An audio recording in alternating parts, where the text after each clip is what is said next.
All right. There are still a bunch of people that still haven't checked in and or are on the stream, but we're gonna get started. Okay. And before we do that, I want to make sure that you guys understand that we are like so close to the end of the year. All right. So I get that this stuff is new. I get that some of it's kind of difficult.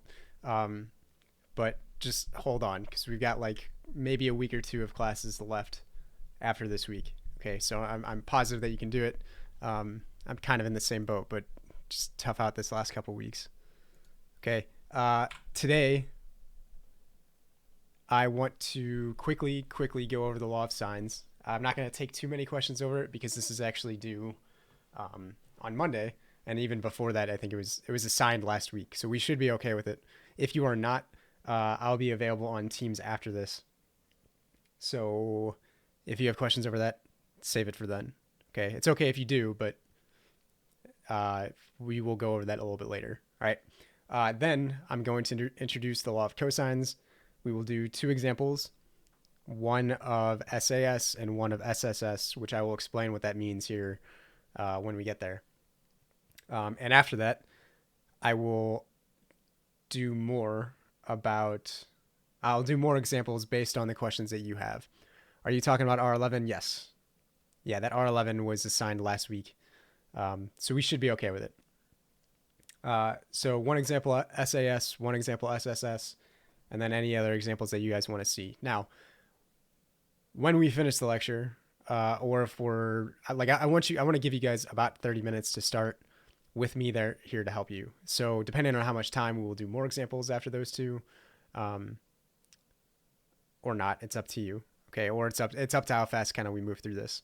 Um, but after that, I would like everyone on Teams to actually legitimately start working and have the ability to ask questions when they need. All right. So, like, just plan on being on Teams after this lecture ends, just so people actually start and actually legitimately attempt a couple of questions with me there to help if you need it. All right. So, up on your screen, I have the law of sines. All right. And what the law of sines says is given a triangle that is not right, okay, we can set up a proportion, right, where all of those proportions are equal and we can solve for a missing piece. So if we were given an angle and its opposite side length, we can have a proportion of the sine of that angle over its opposite side length equal to every corresponding angle and opposite side. Okay, that's all that this is really saying.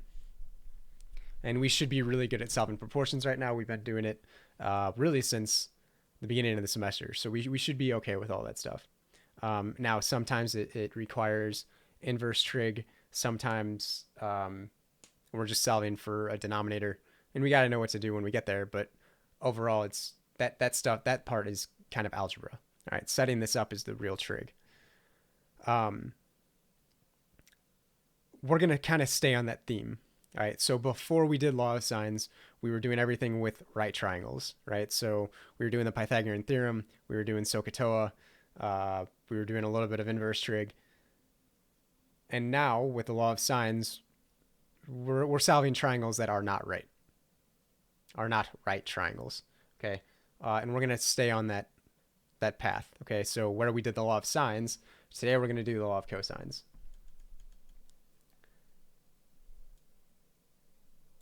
Okay, and I'm going to give you a minute or two to kind of write this down. This is really important, and this is going to be a little bit harder than the law of sines because it requires careful placement of what variables we're actually talking about. And I'll talk you through this after I give you a minute to write it down. And of course, I'll do examples over it. But when you're doing the homework, you're going to have this in front of you, at least until you get the pattern and kind of understand what's happening. Okay, so take a minute, write it down, be very careful about it. It can be confusing, especially when you write it 3 times over, but each of those 3 equations are just a little bit different. So make sure you write it down exactly as is, and then we'll talk about it.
Are those z's or twos? Twos. I only cross my z's. I get that those look like z's, but if they're z's, they'll be crossed.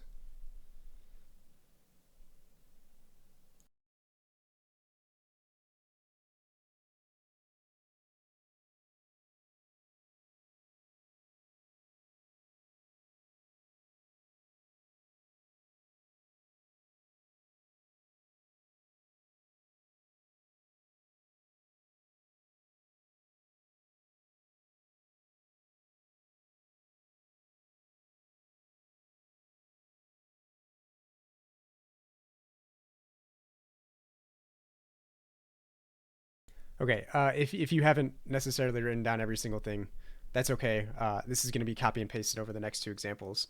All right, but I do want to show you at least what it looks like. But first, let's look at what this is actually saying.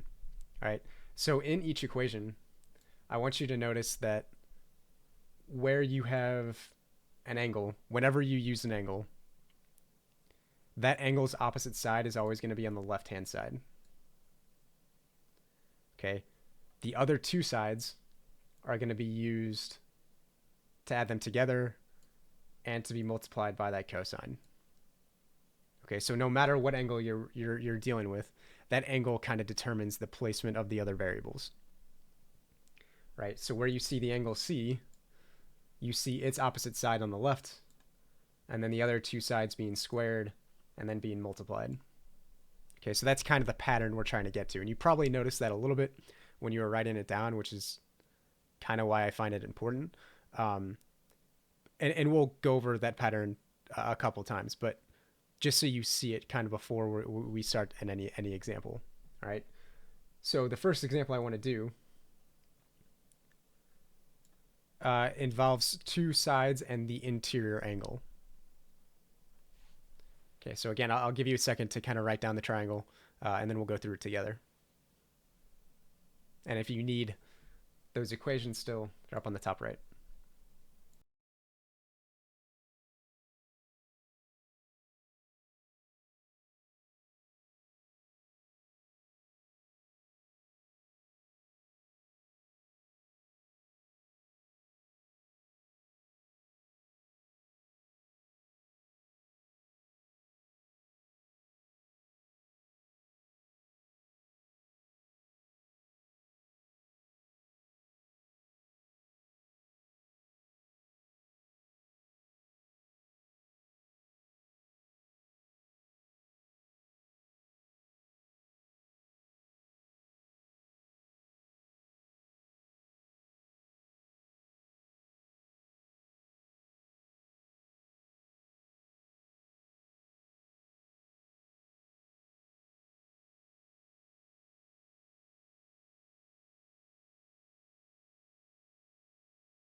So again, we're dealing with a triangle that we don't necessarily know is right. Okay, so we have to use one of our new laws. Okay, in this case, obviously, we're going to use the law of cosines.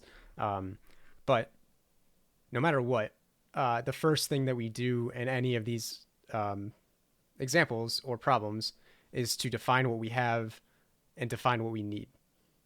All right, so this question actually says to find the measure of angle, the measure of side A.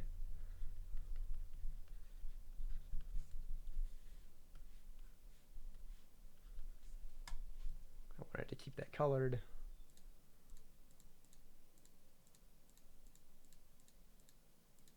There you go.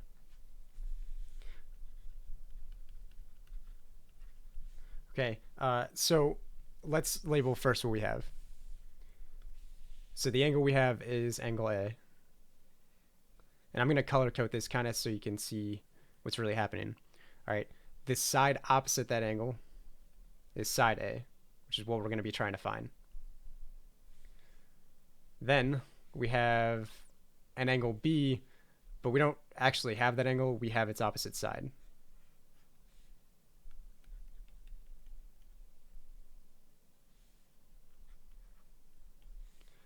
And then we have this side, which is length 8, which is opposite the angle C.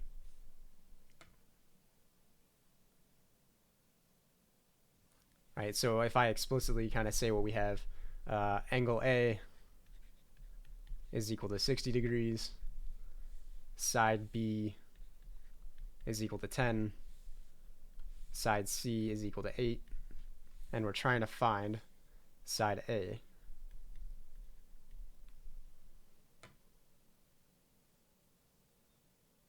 So I get that this seems tedious, kind of writing down this stuff, but when you're looking at a list of 3 equations with A, B, and C in it just mixed around, it's helpful to have this. All right, so the first thing you have to see is we're dealing with this measure of angle A. So we have to have an angle of A in our equation. And the only equation with angle A in it is this first one. And we'll go through an example that doesn't have A, B, and C, but for now, this is a good start. Okay, so we are going to use this top equation. And we're really just, for now, going to substitute. All right, so we don't know what little a is. Little b is 10. Little c is 8.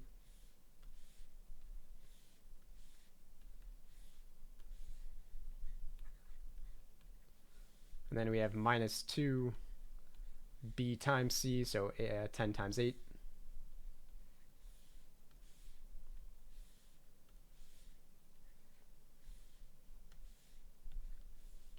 And then we have cosine of that angle A, which is 60.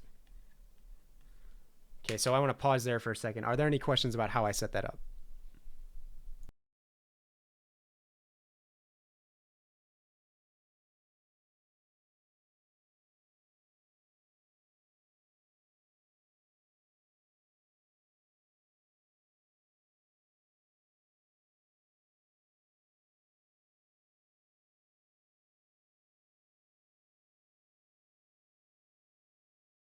All right, so then we can start to simplify a little bit and then start to solve, okay? So there are kind of 2 tricky parts to this problem. There's 1, setting it up, which is what we just did, and then 2, doing the little bit of algebra that's there to solve for the unknown. All right, so we still don't know what A is. 10 squared is 100. 8 squared is 64. And then 10 times 8 is 80. And I'm going to leave cosine of 60 there for a minute.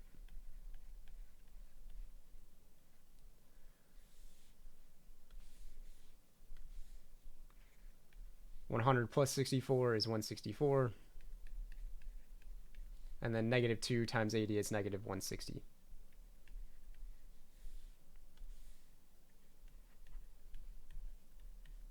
Okay, so that part's just simplifying and doing a little bit of algebra, all right? But that is a squared, and we just want a. So in order to undo that squared, in order to get a by itself, we have to take the square root of both sides. So when we do that, we just have a, and that is equal to the square root of 164 minus 160 cosine of a.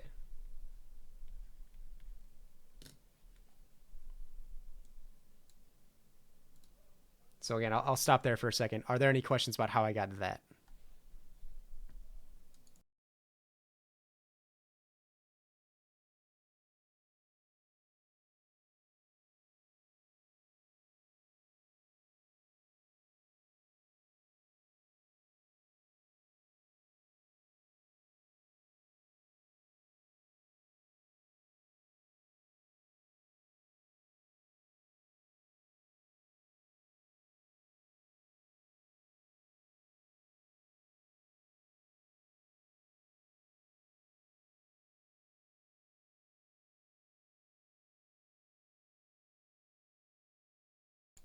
This right here is going to be the enemy, not with that attitude. We'll get through it. Again, this is tricky at first, but once you see it a couple times, it's just placing the right things in the right places and then solving.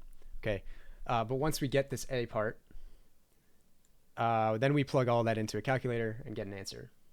Okay, so I'm going to bring up Desmos.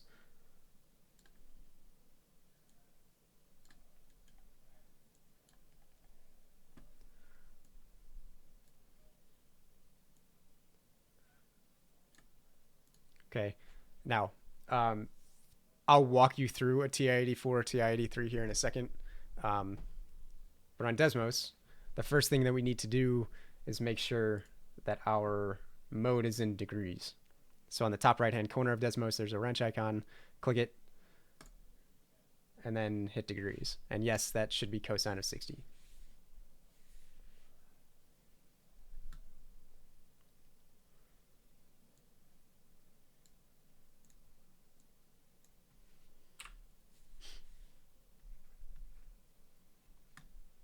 Okay, so change the mode to degrees, and then we just have to type in this right-hand side. So we need the square root, then it's 164 minus 160 times cosine of 60. And the answer that pops out is 9.165. Okay, now the directions for all of these problems that you'll have to do say to round to the nearest tenth, so this will just be 9.2. So that side length A is 9.2 units long. Okay, on a graphing calculator, so on a TI-84 or TI-83, the first thing you need to do is to make sure you're in the right mode. So click the mode button, which is like that second row from the top. Scroll down to radian and degree, highlight degree, hit enter. And then we want the square root. And in order to get that, you hit the second button. And then down in that same row, hit the x squared button. And then you type in exactly what we had before.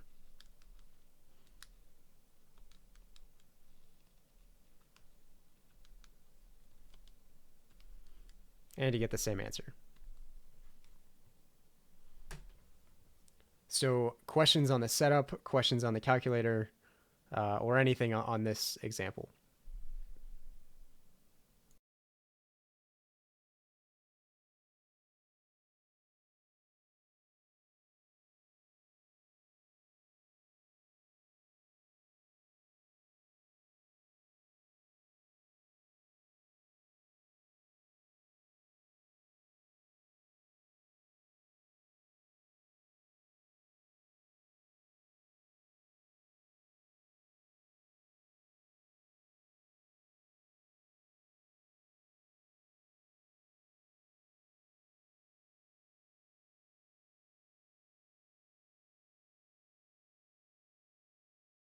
So again, there's kind of two tricky parts to this. The first one is actually setting up the right equation. And then the second part, at least in this example, is maybe getting rid of the square root, or getting rid of the squared. But everything else is just simplifying and plugging into a calculator. Okay, so I'm going to quickly kind of recap what we did here. The first thing that you need to do is explicitly state what you have. And for me, that involves drawing a little bit on the triangle. If you can do that without it, that's fine. I always like to do it just so I know exactly what I have. And after we do that, we can pick one of these three equations and just plug in what we have.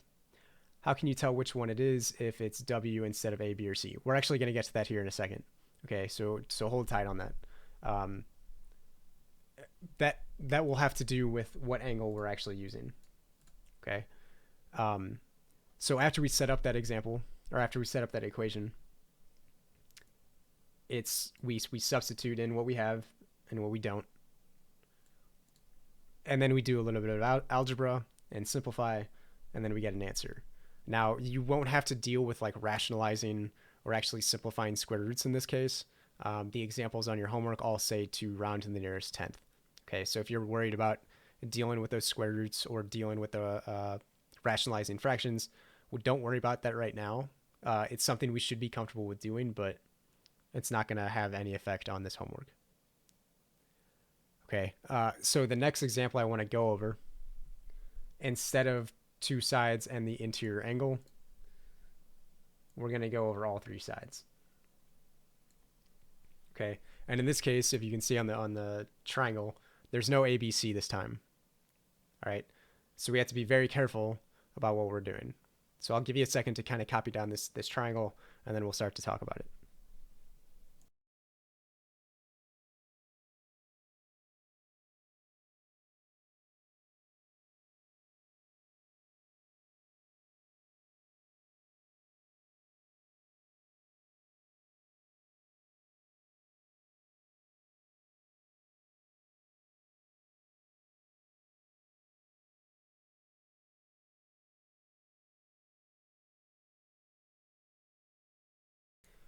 So no matter what, again, the first thing to do is explicitly state what you're trying to find and what you have.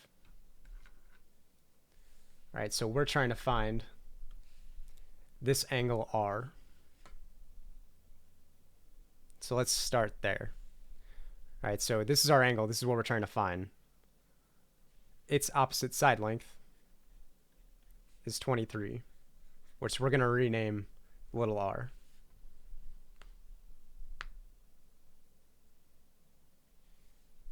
Then we have this angle Q. This opposite side is 37, which we're going to name little q. And then the angle S, whose opposite side is 18, which we're going to rename little s.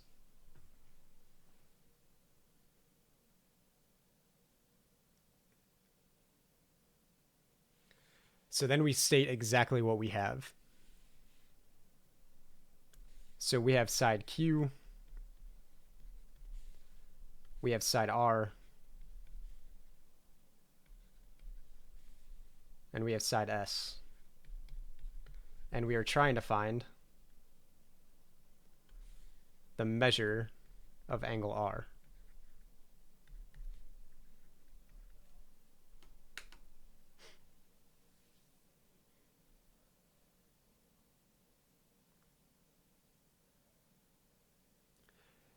So that's step one, stating what we have and what we don't, and what we need. All right. And it all depends on, like, the equation that we're going to pick all depends really on what we don't have. All right. And in this case, we don't have R. We don't have that measure. So the angle R, the big R, needs to be in our equation somewhere.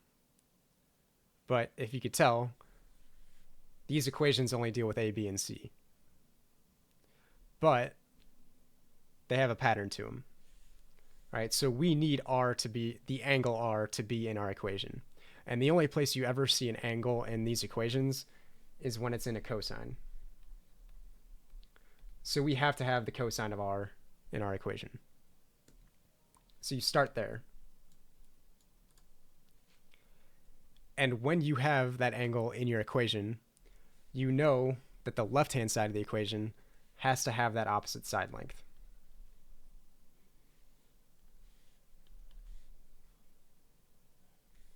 Right? So in each equation, the angle that's in the cosine, that opposite side shows up on the left-hand side.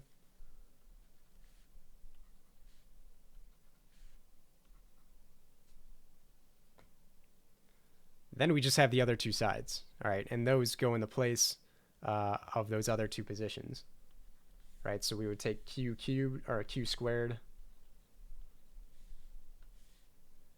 plus s squared, minus 2 times q times s.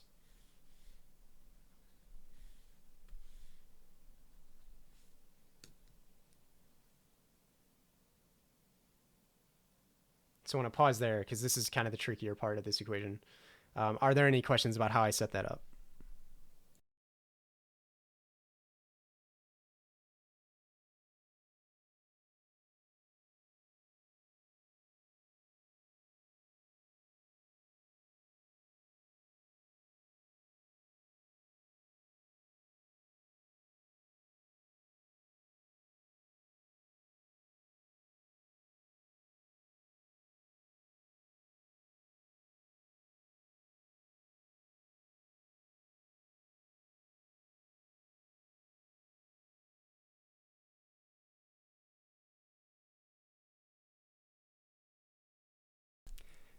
So does the order matter? Yes.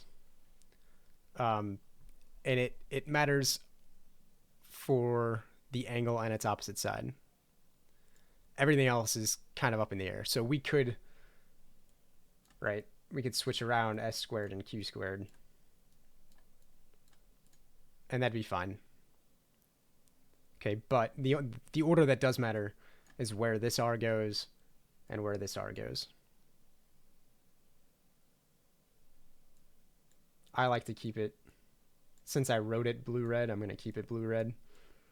But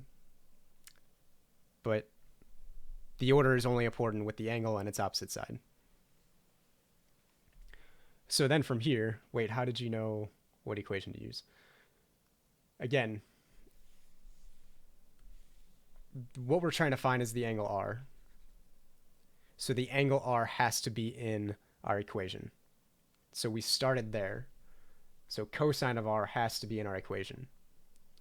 Because we're using the cosine of r, that determines that r's opposite side length is on the left-hand side of the equation. And then the other two positions are the other two side lengths, right? So q can go here, s can go here, and then these two, right? So the angle is kind of your anchor for the equation.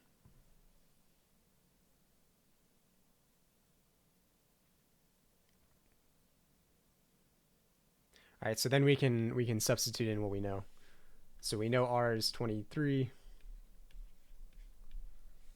We know q is 37. Would it matter if you switched s and q? No, you can switch around s and q as much as you want. It's not going to matter. The r's are the thing that matter the most.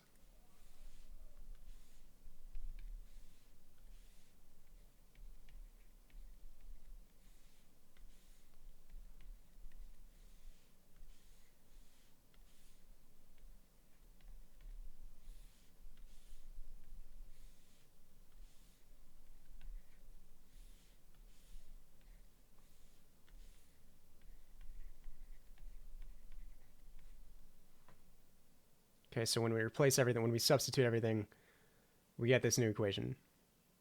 All right, and then for now, all we have to do is simplify. So 23 squared is 529.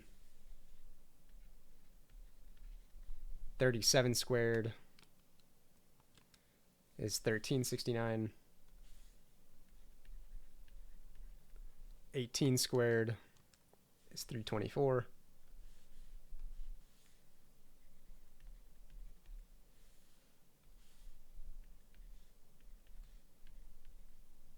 37 times 18 is 666. And then we still have that cosine of r.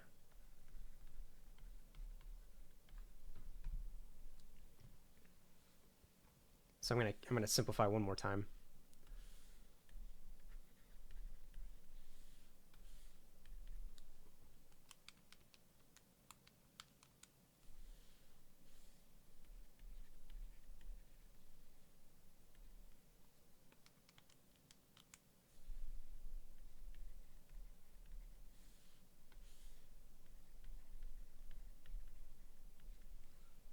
All right, so then we get 529 is equal to 1693 minus 1332 times cosine of r.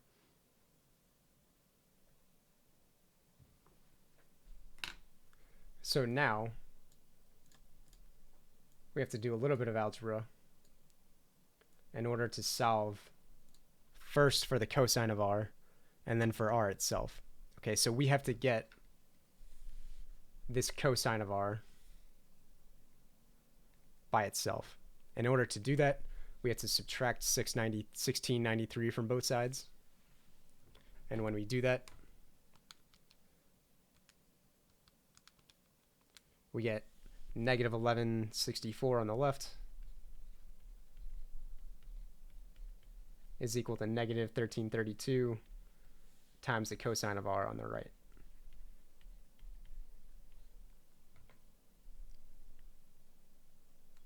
And then we have to divide both sides by that negative 1332. So we end up getting 1164 divided by 1332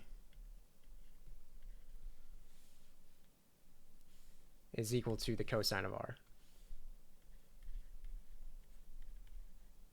Okay, so I'll pause there for a second. Are there any questions up until this point?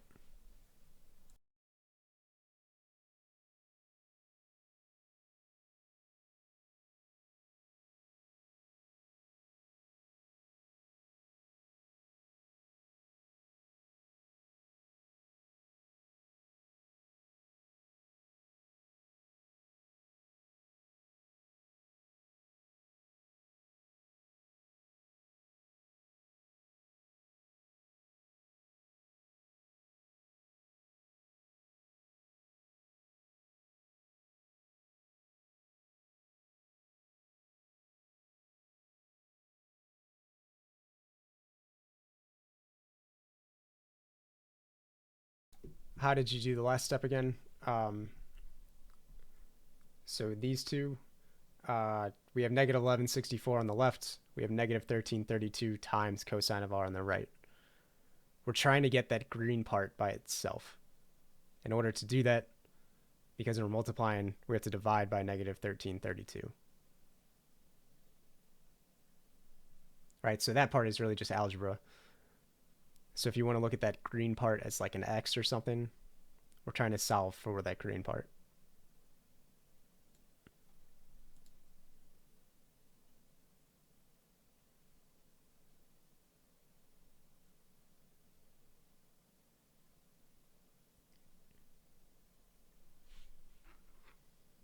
So we had to divide by 1332 on both sides.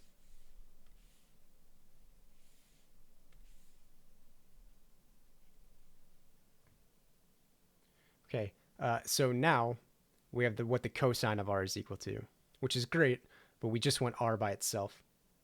So then, in order to get r by itself, we have to undo that cosine. In order to undo that cosine, we have to take the inverse cosine of both sides. So then r, right, if we take the inverse cosine of both sides, we'll get that r is equal to the inverse cosine of 1164 over 1332.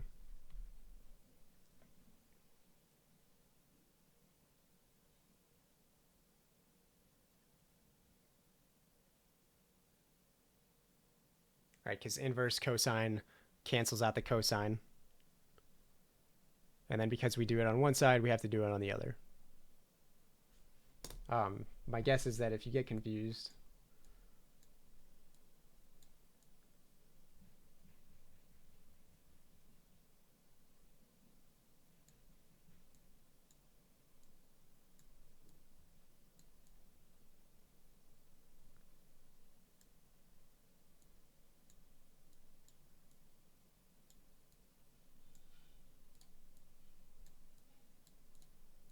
one second.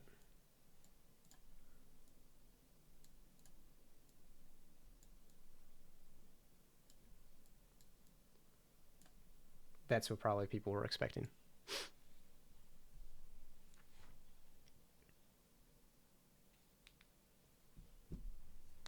Okay, so questions about how I got there.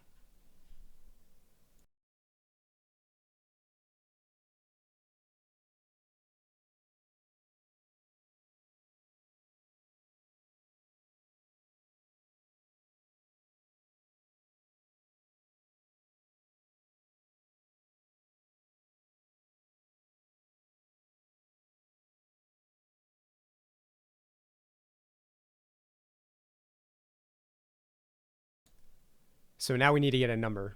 So this is where we go to our calculator.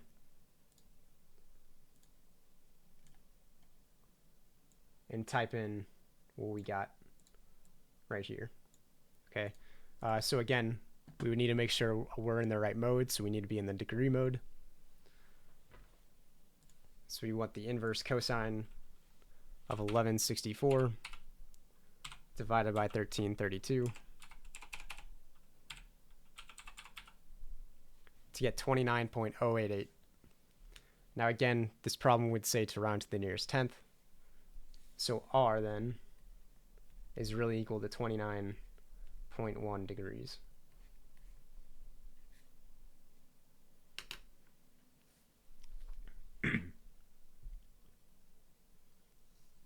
If you were on a graphing calculator, so like a TI-84 or TI-83, you would hit the second button and then cosine to get the inverse cosine, and then do 1164 divided by 1332 to get the same answer.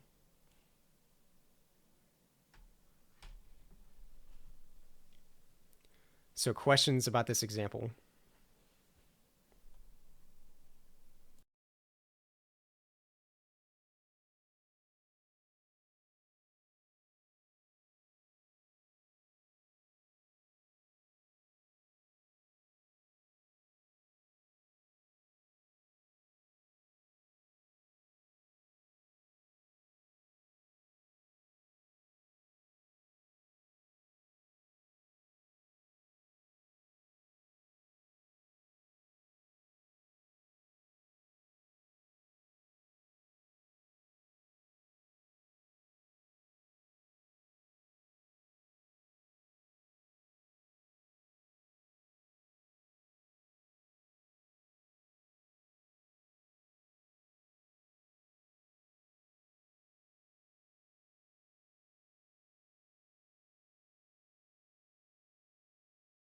Okay, so quickly again, I want to kind of recap what we actually did. Again, the first thing we did is to explicitly state what we have and what we need. Then we have to use what we need in order to write the equation. Okay, so in this case, we needed the angle r, so the angle r has to be in our equation. And the only place that that's possible is within cosine. And that determines where our side length r goes and the other two side goes. Then we substitute, do a little bit of math and a little bit of algebra to get that the cosine of r is equal to 1164 over 1332. Then we have to take the inverse cosine of both sides, and then we get our answer. Okay. So I will say before we do anything else, this does show up on the ACT. It's not like you have to know the equation 100%, but there's an equation like, given this triangle, what equation would solve for some variable? Okay, and you would have to decide between one of these three options or like a none of the above. Okay, it could also help you in another question or two.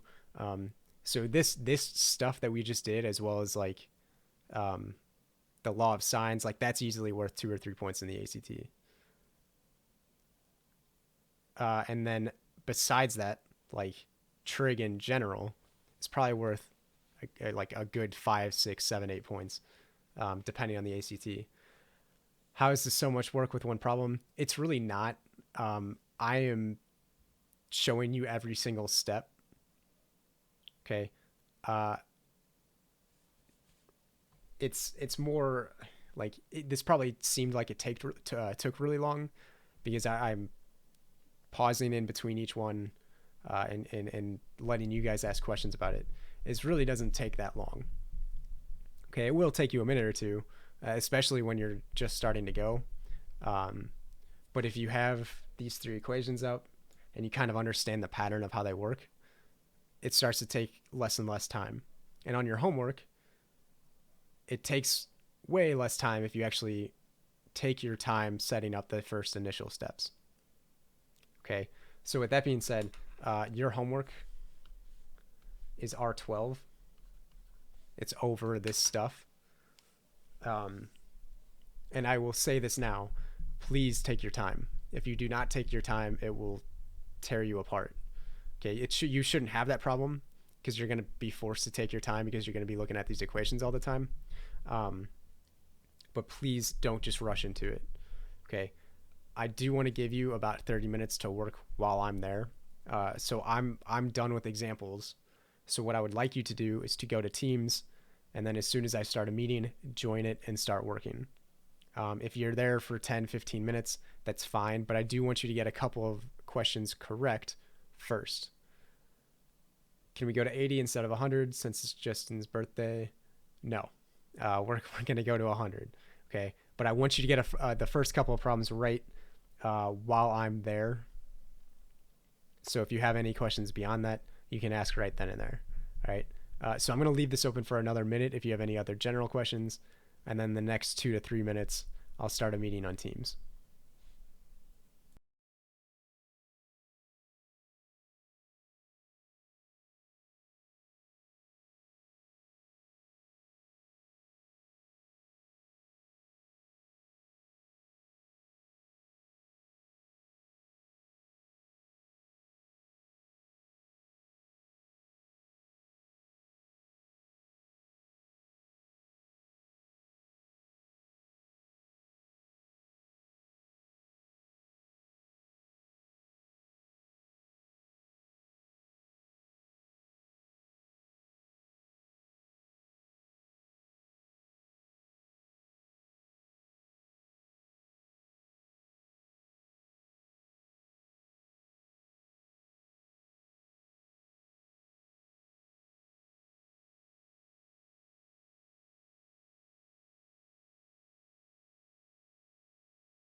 All right. So I'm going to close this. I'll start a meeting on Teams.